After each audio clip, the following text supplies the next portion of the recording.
the difference between excuses and objections. We have PTSD with a customer that was really tough.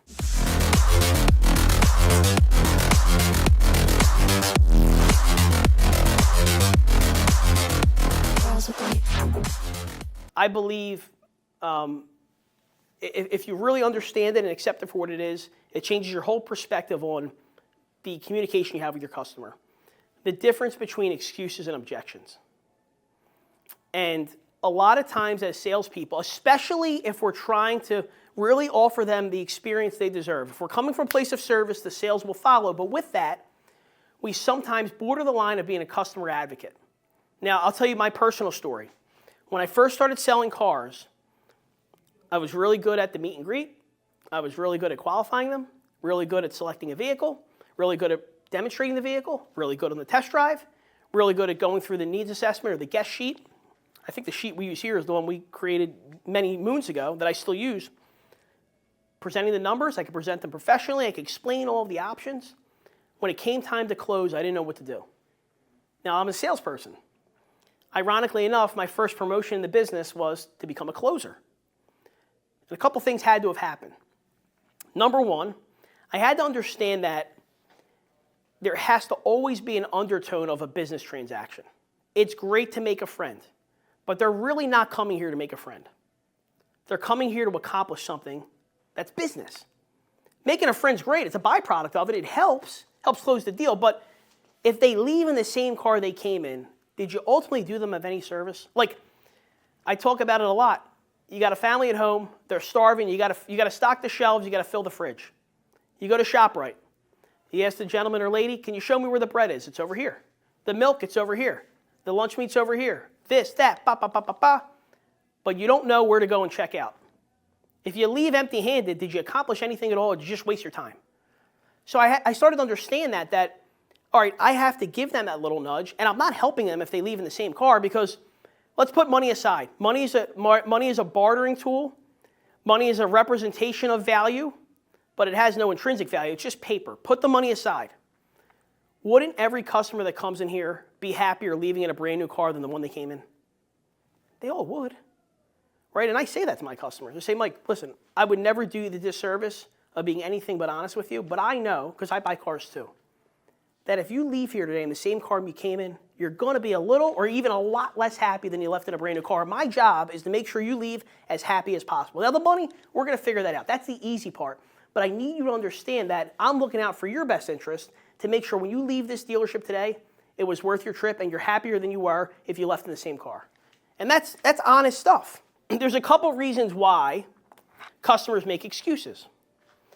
Number one, if you went through the university, who remembers number one? What's the number one reason why people make an excuse? Number one reason is they complain. Now more than ever, with social media, everyone has a soapbox. Everyone feels like, the second they get a runny nose, they got to tell everybody on Facebook about it. We're in a complaint-filled society that everybody has a right to express what's going on in their life, and they do. But unfortunately, it's hard sometimes to distinguish between what's really an objection, what's really an obstacle in someone's life, and what's them just complaining. We also don't know what goes on in their home life. Maybe we're the only person this week that actually listened to them. They know built into this thing we do is the customer's always right. So they're exercising their right to be right. So I just look at it as a complaint. It's just a human thing. It's an instinctual thing that they do. Number two, and I think this is a very important one, is stall. They stall. The devil you know is better than the devil you don't know. How many times are people stuck in relationships that they know aren't right for them, that there's got to be somebody else out there better for them, but I'm used to this. Fear. I'm surviving. Fear. You don't like change. You don't like change. You come home, you got a dinner waiting for Yep. you. Yeah. It's fear. And you put up with things. Put up with things, right? You shouldn't. And you shouldn't. But change is scary. And the unknown is scary to a lot of people. Correct. They say fear is an acronym. False evidence appearing real. False evidence appearing real. People being fearful of the future with no evidence to support that it's actually going to be that. But customers are scared to make decisions. They're new. They're afraid to do something different.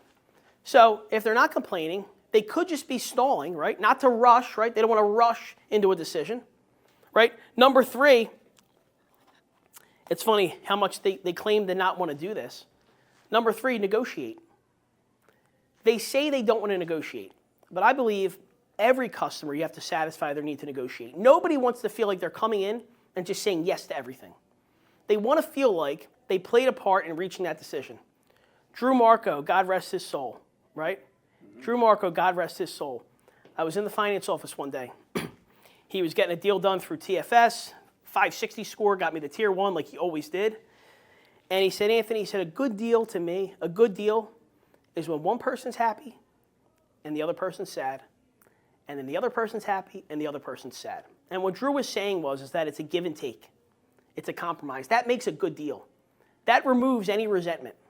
And when he said that to me 10 years ago, it stuck. I said, okay, it's got to be a give and take. They got to feel that.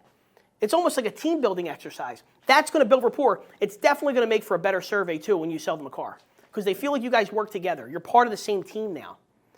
So they say they don't want to negotiate. They don't want to do the back and forth. But if that were the case, they would have said yes to the first pencil. They only don't like to do the negotiating when it's not working in their favor. If every time they sent you to the tower, you came back and the payment was $50 less per month, don't you think they like doing the back and forth? They'd keep hitting you back and forth to the tower. They want to negotiate. All these models, if you listen to old school sales training, Grant Cardone had a sales training back in 2000, I have on CD, and he was talking about, it was Suzuki, Pontiac, one of these brands were going to no haggle pricing. It just doesn't work, man.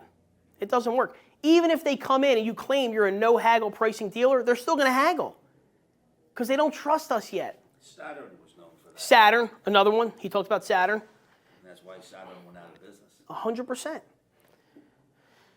They want to complain. They want to stall. They want to negotiate. Now, after I make sure I go through the litany of qualifying whether or not this is an excuse or an objection, at some point, number 4 is it is valid. It could be a real objection. They got a family of 7. They love the convertible. They love the Corvette. It just doesn't fit their lifestyle. But you got to make sure you make them go through that process first. And guys, understand this. We give our customers a first pencil, right? When they tell us where they want to be per month, that's just their first pencil to us. That's all it is. All of us. I mean, 99% of customers come in saying, I want to put this amount of money down and be this per month, leave paying more money down and more per month. 99%. And it's important to understand that. Now, what happens is this.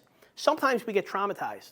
We have PTSD with a customer that was really tough, that we grinded out. I'm thinking of one when I was here at the desk. Big family, cash deal, we grinded. Ultimately got to their number, but it took 4 hours.